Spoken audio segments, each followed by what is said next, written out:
ओम नमः शिवाय। हर हर महादेव। इस समय हम प्रयागराज में खड़े हुए हैं। आज महाकुंभ का पहला शाही स्नान था 13 तारीख को। तो एक कुंभ यानी घड़ा होता है। तो हमारे पुराणों शास्त्रों में कुंभ के बारे में बताई, कुंभ मेला कैसे चालू हुआ, क्यों चालू हुआ। तो अगर हम पुराणों की कथाओं में जाते हैं, शास्त्रों की कथाओं में जाते हैं, तो जब समुद्र मंथन होता है, देवताओं और दैत्यों के द्वारा जब समुद्र मंथन होता है, तो मंथन होते होते जब अमृत निकलता है, तो अमृत निकलने से हड़कंप मच गया कि राक्षस सोचने लगे हम पिएं और देवता सोचने लगे हमको मिले, हम पिएं। तो दैत्यराज इंद्र का लड़का जयंत अमृत का कलश लेके भागा।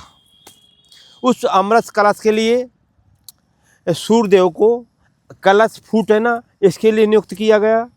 अमृत कलश से दूर रखें बृहस्पति राक्षसों से युद्ध के द्वारा। चंद्रमा को ये कार्य सौंपा गया कि अमृत घड़े में से अमृत गिरे ना। तो ये 12 दिन तक चलता रहा झूमा झटकी में। अंत में दैत्य के हाथों में कलश आया, तो ये छुड़ाते हुए 4 जगह अमृत की बूंदें गिरी, जिसमें हरिद्वार, प्रयागराज, उज्जैन और नासिक, ये 4 जगह अमृत की बूंदें गिरी। इनमें मुख्य थे सूर्यदेव, चंद्रदेव और बृहस्पति, और शनिदेव की भी इसमें ड्यूटी लगाई गई थी। आपका कार्य ये है कि जयंत पूरा अमृत पी ना जाए, इसलिए शनिदेव को उनके पीछे भेजा था। तो बृहस्पति, सूर्य और चंद्रमा, इन तीनों के जब ग्रह विशेष स्थिति आती है, तब हर 3 साल में एक कुंभ होता है, यानी 12 साल में एक बार।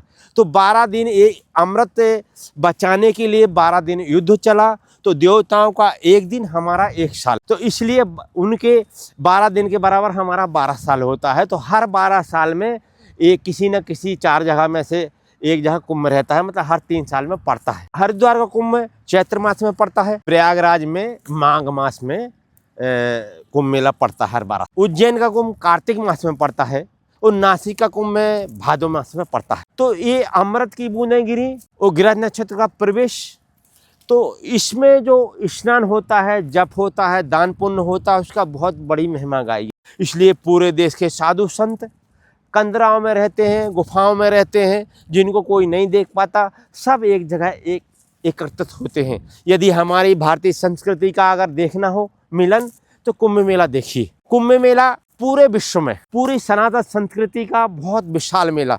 ऐसा मेला संसार में कहीं नहीं, इतनी बड़ी पब्लिक। आज हम भी स्नान करने गए हुए थे, तो कम से कम करोड़ों लोग, आस्था संगम, इतने बड़े लोग, इतनी शांति से, सरकार की ऐसी व्यवस्था, पुलिस वालों का ऐसा नम्र व्यवहार, ये देखते ही बनता है कि हमारी संस्कृति कैसी विशाल है। कितना बड़ा मेला है संसार का, सनातन का कितना बड़ा संगम है। संसार में भूतो न भविष्यति, ऐसा किसी संप्रदाय में, किसी मजहब में और किसी देश में ऐसा विशाल मेला नहीं।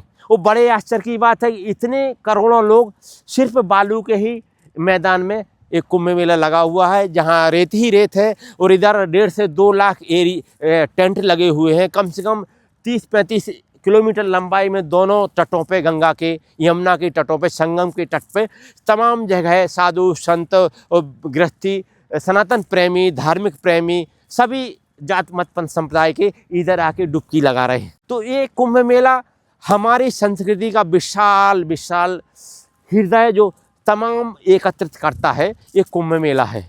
तो आज ये प्रयागराज का पहला कुंभ मेला था, और कल मकर संक्रांति का दूसरा है, तीसरा स्नान है 29 तारीख को मौनी अमावस्या का, चौथा स्नान है 3 फरवरी बसंत पंचमी का, 5वां स्नान है 12 फरवरी को पूनम का, और 6ठा स्नान है शिवरात्रि का। तो आप लोग ये 6 स्नानों में कभी भी आ सकते हैं, और जरूर आइए। अगर नहीं आ सकते हैं तो जिन तिथि त्यौहार में शाही स्नान है, उन्हीं में आप गंगा जल मिला लीजिए। अपने घर में गंगा जल तो रहता ही है, और गंगे मात भगवान का नाम ओम नमः शिवाय स्मरण करके, और ऐसा भावना करिए कि हम गंगा जी में ही त्रिवेणी घाट में नहा रहे हैं, तो उसका भी पुण्य लाभ मिल जाएगा। तो ये हमारे कुंभ मेले की छोटी सी संक्षिप्त में जानकारी है। आप सब लोगों को कुंभ मेले की हार्दिक शुभकामनाएं, और भगवान करे ऐसे ही धर्म का आयोजन होता रहे। तो इधर देखने को मिलता है हृदय में कैसे लोगों का भाव, इतनी ठंड है, इतना व्यवस्थाएं नहीं है, कोई कहीं पड़ा है, कोई कहीं पड़ा है, फिर भी संगम में डुबकी मारने के लिए सब लालायित हैं, सब उत्साहित हैं, बूढ़े बच्चे जवान सब आपको दिखेंगे इधर। ठीक है, तो ये कुंभ मेला है, अगर बन सके तो सभी आइए। सबको कुंभ मेले की तरफ से हार्दिक शुभकामनाएं। ओम नमः शिवाय, हर हर महादेव।